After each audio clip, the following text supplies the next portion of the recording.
Bolehkah hutang puasa dibayar dengan cara memberi makan fakir miskin saja? Jawabannya ada yang boleh, ada yang tidak boleh. Tapi defaultnya adalah sebenarnya mengganti hutang-hutang puasa kita itu bukan dengan cara memberi makan fakir miskin. Itu hanya khusus kepada mereka yang memang tidak mampu puasa untuk seterusnya. Jadi misalnya ada orang yang sakit gitu ya di bulan Ramadan. Dia tidak bisa puasa selama Ramadan 30 hari. Tapi nanti kalau sakitnya sudah selesai, maksudnya sudah sembuh, maka kan dia bisa puasa tuh. Itu dia tidak boleh hanya mengganti dengan cara membayar fidyah, ngasih makan fakir miskin. Tidak boleh. Dia harus puasa. Karena dia mampu puasa. Nah, mereka yang boleh untuk membayar fidyah itu adalah orang yang pada saat Ramadan dia tidak puasa, entah karena dia sakit atau musafir atau apalah begitu ya. Nah, ketika waktunya tiba untuk mengganti dengan cara berpuasa, ternyata dia tidak mampu. Tidak mampu itu bisa jadi karena dia sakit, atau sudah tua, atau ada masalah apalah begitu yang memang tidak memungkinkan dia untuk seumur hidupnya sampai akhir hayatnya itu untuk bisa berpuasa lagi selama-lamanya. Nah, barulah kemudian dia mengganti dengan cara apa? Bukan dengan cara puasa tapi dengan membayar fidyah. Fidyatun ta'amu miskin. Nah, sedangkan orang yang punya utang puasa tapi dia sehat, dia mampu berpuasa, maka dia tidak ada cerita untuk bayar puasanya itu dengan fidyah aja, nggak bisa. Ya puasa diganti dengan puasa. Sebagaimana sholat diganti dengan sholat, puasa diganti dengan puasa. Jadi tidak ada cerita puasa itu kita tinggalkan karena satu uzur tertentu, lalu gantinya dengan bayar fidyah. Ya memang ada sebagian orang yang berpikir bahwa kan dibolehkan dalam Al-Quran.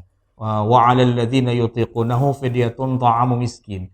Iya, benar. Tapi ayat itu ya, bagian itu tuh muncul setelah Allah menyebutkan afaman kana minkum maridhan aw 'ala safarin fa'iddatun min ayyamin ukhra.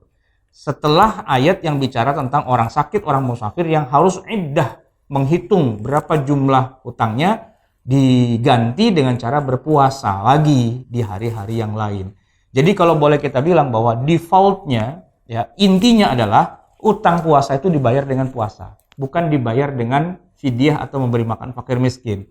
Nah, cuma berubah hukumnya ketika mau bayar dengan puasa kok dia tidak mampu.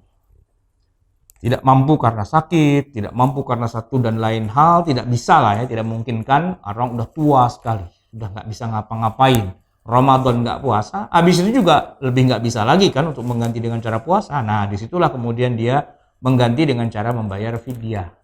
Tapi kalau dalam konteks kita mau membantu fakir miskin, sebenarnya bantu-bantu aja.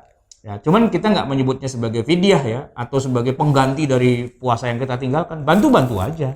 Ya, dan nggak usah hitung-hitungan kalau mau bantu itu. Nggak usah misalnya harus dijadikan sebagai zakat gitu. Nggak.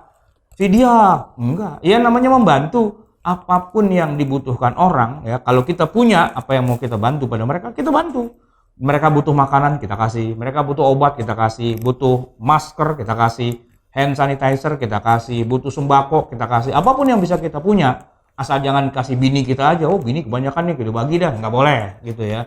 Tapi yang sekiranya halal gitu, yang sekiranya memang dibutuhkan, dan ya kan di dalam Al-Quran dikatakan bahwa tidaklah dikatakan orang itu beriman kecuali dia memberikan apa yang memang itu menjadi apa yang dia cintai gitu ya.